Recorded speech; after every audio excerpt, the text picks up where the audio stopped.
Hey guys, Vlad back here with another video, and today I'm going to be showing you guys my Springans deck for the just before Dawn of Majesty format, I suppose. I've been playing this deck quite a bit on the Dueling Book Raid, and I think I have like a build that I'm kind of happy with. But first of all, you're probably wondering, what is a Springan? Well, Springans are an archetype that first came out in the Blazing Vortex set, and they were pretty lackluster, even with the Lightning Overdrive support, they're still extremely lackluster. But I think this deck is really fun, and I've just been having a blast playing it, no pun intended. The Springan monsters are basically an XYZ archetype, but they're not the usual XYZ archetype where, yes, they are cheating out XYZs, but they are cheating out XYZs with the use of their field spell. This is why I have the field spell in the front here. This card is called the Great Sansi, the Gold Golganda, and basically its effect is you can discard a Springans card to summon a Springans XYZ from your extra deck, and then yeah, that's basically it. Then all of your Springans XYZs on the field gain 1,000 attack. That's pretty relevant. But the thing is like, okay, so what good is it to have an XYZ monster without materials? Well, all the Springans monsters, the main deck ones, have effects where they can put themselves as XYZ material from anywhere onto the Springans XYZs. Now, not from the deck, but if they're in your hand, field, or graveyard, they can attach themselves as material to your Springans XYZ. So that means you can make pretty big Zeuses, but also you can use their effects. Now, I will say the card here, Merrymaker, doesn't actually have an effect to detach, but it does have significance. Anyway, without further ado, I'll quickly get into the deck profile. So for the main deck, I'll be starting off with the spell cards, just because this is the most quintessential part of the deck. So we're going to be running 3 copies of the Great Sansi Gold Golganda. You must absolutely play 3 of this. Then 3 copies of Springan's Watch. This card allows you to add the Great Sansi from deck to hand, but if you already have the Great Sansi, it lets you add a Springans monster from deck to hand, and then lets you also send a Springans monster from deck to grave, which is very, very good. Next, we're running 3 copies of Springan's Booty. This is a new card from Lightning Overdrive, which essentially sends itself from the field to the graveyard to activate a Gold Golganda from your deck or graveyard. But its a second effect is if a face-up XYZ monster you control leaves the field by a card effect, you can target an effect monster your opponent controls, and that monster can't activate its effects this turn, which is actually really nice. You can only activate each of the effects once per turn, but you can just activate it willy-nilly if you want. So if you have 3 copies, you can slam all 3 copies down, but I don't know why you would ever want to. But I digress. So this is your ways to get to the field spell along with the 1 copy of Terraforming, because obviously field spell deck, you kind of need to max out on every way to get to the field spell, because without the field spell you're realistically not playing. And here kind of lies with the fundamental problem of the deck, which is I feel like this 10 still isn't enough ways to get to the field spell. I'm even running Pot of Prosperity in this deck and it still isn't enough sometimes, which does kind of suck, but alas, what can you do? But yeah, this is essentially the max amount. You can also play Planet Pathfinder, by the way, but I'm not playing that in this build because I think the normal summon's a bit important, but whatever, it doesn't really matter that much. Next, we have the monsters. So we have 3 copies of Springans Rocky. This one on summon lets you add a Gold Golganda or a Springans monster from grave to hand, which is very, very neat, and also has a secondary effect of putting itself as a material of an XYZ monster. We have 3 copies of the new one from Lightning Overdrive, Springans Brothers. Springans Brothers, if it's sent from the hand or deck to the graveyard, lets you target a Springans monster in your graveyard and summons it in defense mode. So this is very good because if you discard this for the field spell and you have another Springans monster in the graveyard, you can use this effect, bring back a monster. So a cool interaction here is you go Brothers to bring back Rocky, and then Rocky adds back your Brothers, and then that's essentially a free cycle that you just had, which is really, really nice. Important that it's also level 4, by the way. Then we're also running 1 copy of Springans Peter. This is just okay. It's kind of just like the Garnet for this deck. Its effect is you contribute itself to summon a Springans monster from your graveyard. That might not seem too great, but I assure you it's fine because it lets you bring back the level 8 monsters to make rank 8 plays. Yes, this deck has rank 8 monsters, or level 8 monsters. Speaking of the level 8 monsters, I'm running 3 copies of Springans Branga. So this one, you can bash itself along with a Springans monster with a different name from your graveyard, and then add any Springans card from deck to hand. This is very, very strong. Being able to add things like Springans Watch from deck to hand is very good, but this deck also has other spells and traps that you can add off this also. Also, you can just add the monsters off it, obviously. And then we're running 1 copy of Springans Captain Sargus. This one, unfortunately, is so good, but the problem with this card is, let's quickly just get into what it does now first, which is during your opponent's turn, you can detach a material from an XYZ monster you control, and then target a face-up card on the field and destroy it. So here's the unfortunate part. It's really hard to actually get this guy on the field just because he's level 8. Additionally, he has another effect where if he's under a XYZ monster. The XYZ monster gains 500 attack, which is an okay effect, but it's not fantastic, unfortunately. The problem with the Springans deck is that also the monsters don't really do enough. None of the monsters actually special summon anything on summon or whatever, so if you just draw a handful of Springans monsters, you actually can't do anything, which really, really does suck, I'll tell you that much for free. And the last monster I'm playing is one copy of the Supreme Sovereign Serpent of Golganda. This is more of a meme card than anything, but you can search this with the King of the Feral Imps, and you can go through it in your turn 1 combo. This does let you go for game shots, I guess. It's not that great, unfortunately. It's just a level 8 vanilla, essentially, but it is a 3k attack point dude, which can kind of come up. It also is in theme with the lore, so it's whatever. If you don't know what this is, if the Gold Golganda is on the field, it gains 3,000 attack points, and then if it's in your hand or graveyard and you control a field spell, it summons itself from wherever, from the hand or grave.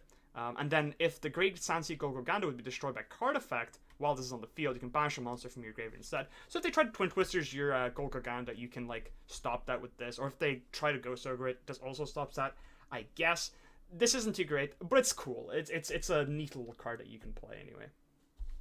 Next, we are playing a bunch of hand traps. So we're running 3 copies of Ash Blossom, 3 copies of Gamma, and 1 copy of Driver. This just helps it so that your cards resolve. Things like Springans Watch have to absolutely resolve for you to be able to play the game. If you get Ogred, you can have Gamma. It's nice. A lot of the time, you are going to be having a clear board, as you'll see later.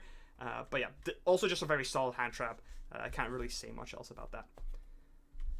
As for the spells, we're running 1 copy of Call by the Grave. Once again, you need your field spell to absolutely go through. And the last spell we're playing is 3 copies of Prod of Prosperity. Now, if you are kind of on a budget, you can just play Desires instead. Especially after the new set, Dawn of Majesty, we're going to be getting the new Fallen of Albaz support. Basically, with the new level 8 Albion monster, you can theoretically play Traden instead of this card, because with a bunch of the monsters being level 8, along with Gold Golganda and a new Albion monster, you can kind of make room to play. You can kind of make an argument, rather, to play Traden, which is kind of cool, and you can also play Pot of Desires instead, too. You just have to kind of up the ratios of some cards in this deck if you're going to be doing that. I think Desires or Prosperity are fine. I just like the fact that Prosperity essentially just means 100% of the time you're going to field spell off this, unless you get extremely lucky, obviously, but yeah. You are realistically only looking for 1 card in this deck. Ever, which is just a field spell. As for the trap cards, I'm running 3 copies of Solemn Strike. This is just a filler trap card. This could also just be a hand trap if you really wanted it to. I just like Solemn Strike because it's a solid trap card this format. And then I'm running 3 copies of Infinite Impermanence. Once again, solid hand trap beats Tri Brigade and things like that. And then the last card in the deck is 1 copy of Springans Blast. So if you'll notice, it's a Springans card, and its effect is, if you control a Springans monster, you can choose an opponent's main monster zone, and then if a monster is face-up in that zone, during this turn, it can't attack directly, and also its effects are negated, and then if no monster is in that zone, it cannot be used this turn. If you control a fusion monster that lists Albaz as a material, you can choose 2 zones instead. So this card does get a lot better after the new Albaz support, because you are able to actually get the Albaz fusions onto the board more consistently, but this is kind of a nice effect because it does let you clog zones against something like, say, Dragon Link. Haha, just kidding, that deck is dead. So this isn't the greatest card, but it is like a searchable imperm-like card, which is fine. It's okay. The cool part about this, though, is that this doesn't target, so if your opponent does have a Dragoon on the board, you can use this to negate it. I just dropped the card. But since that it chooses the zone, rather than choosing a monster, you can get around things that can't be targeted, which is nice. Namely Dragoon, which is kind of what the card is there for, essentially. So yeah, that's the deck. 40 cards. There is obviously the few meme picks that you can cut out for more hand traps or something like that, but I think they're still funny enough to play, because this is more of a casual deck rather than a competitive one. As for the extra deck, we're going in with 3 copies of Springans Merrymaker. So Springans Merrymaker is, if it's a generic rank 4, just needs any 2 level 4s to make it, and then if it's special summoned from the extra deck by any means, you can send a Springans monster from deck to the graveyard. You can already see why that's good, just because of Springans Branga. Being able to just search any of the Springans cards is very nice. And second effect is, so both of the XYZs, both Merrymaker itself and the Springans ship Explorer, have an effect where during your opponent's main phase or your opponent's battle phase, they can banish themselves until the end phase of that turn, which means they can kind of dodge. They can dodge like board removals. Essentially, they're like wind-up rabbits. Unfortunately, on your opponent's main phase or battle phase, which kind of sucks, but I digress. The cool part about this, though, is that, like I said, since we're playing Gamma, it means that we can actually clear our board very often to actually be able to use that effect, which is really nice. So that means that Gamma isn't really much of a brick in this deck. The other cool part about Merrymaker, though, is that if it banishes itself with 2 or more materials, it lets you send a fusion that lists Fallen of Albaz as a material from your extra deck to the graveyard. So that's really neat because the deck has a themed Albaz fusion of itself, of course, because it follows the Albaz lore. And this lets you summon a Springans monster from your deck, essentially. So that's nice because on your opponent's end phase, you're able to summon something like, say, Rocky. Rocky adds back a Brothers from grave, and then you're able to make a rank 4 on your following turn. And then you're able to just do cool stuff, potentially. And then next we have 2 copies of the Explorer. This one is a cool one, so this is a rank 8 generic once again. And its effect is you can choose one of your opponent's monster zones or spell and trap zones, and then you detach any number of materials from this, and then it destroys cards up to the amount of materials you detached, but in a kind of particular way.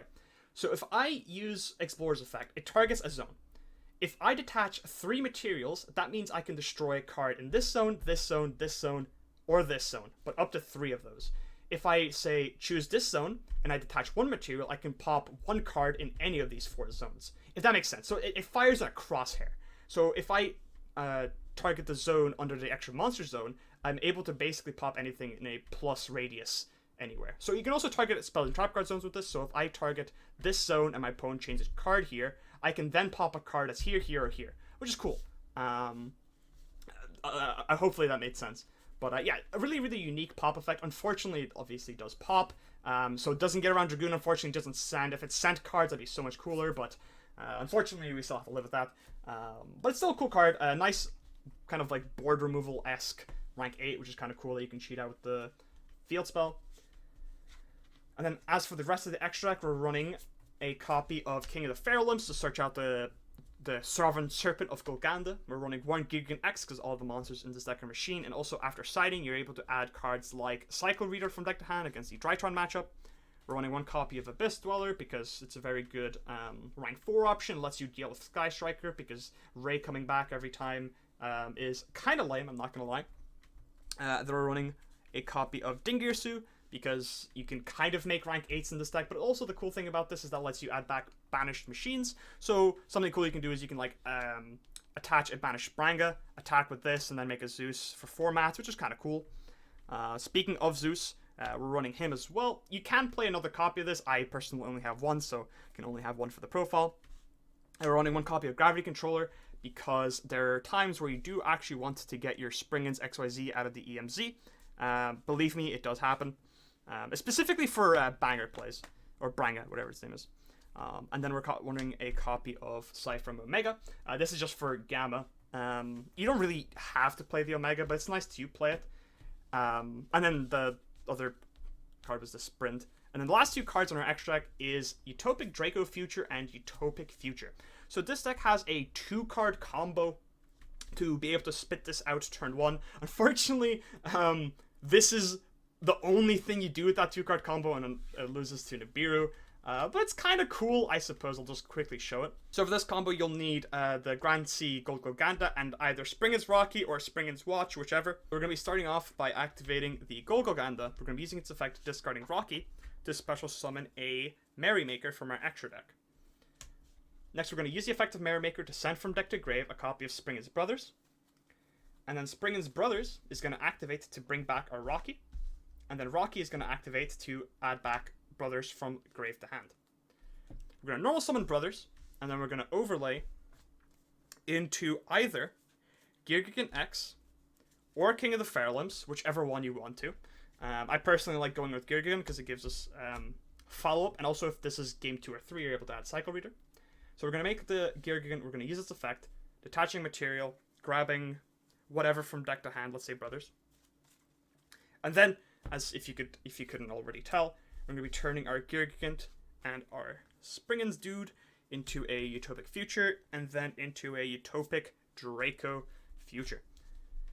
So yeah, very epic 2-card combo. Leaves you with essentially nothing, but you kind of get like some advantage back. This is a nice kind of like Towers-esque monster to end on. It doesn't like require any bricks apart from having to actually play Springan, which does suck, but alas. Yeah, cool combo. I'm probably not the first person to think of this. It's not very hard either. It's not a very complex combo. But yeah. So once again, that was my Springans deck for the Lightning Overdrive format. Hope you enjoyed it. I'll try update this for the Dawn of Majesty format in a couple of weeks whenever those cards come out. I know I haven't uploaded a video in quite a while. I've not really been feeling the YouTube stuff all that often, so if you do want more of me, I don't know why you ever would, you can follow the description where my Twitch is linked, where I stream pretty much almost every single day. Now I will say, tomorrow, as of filming this video, I'm actually not going to be live because I don't stream on Saturdays, but follow me there if you want anyway. I stream basically Monday to Friday, or at least I try to, as much as possible. Anyway guys, that was my Springans deck, and I hope you guys enjoyed it, and I'll see you guys next time. Bye-bye.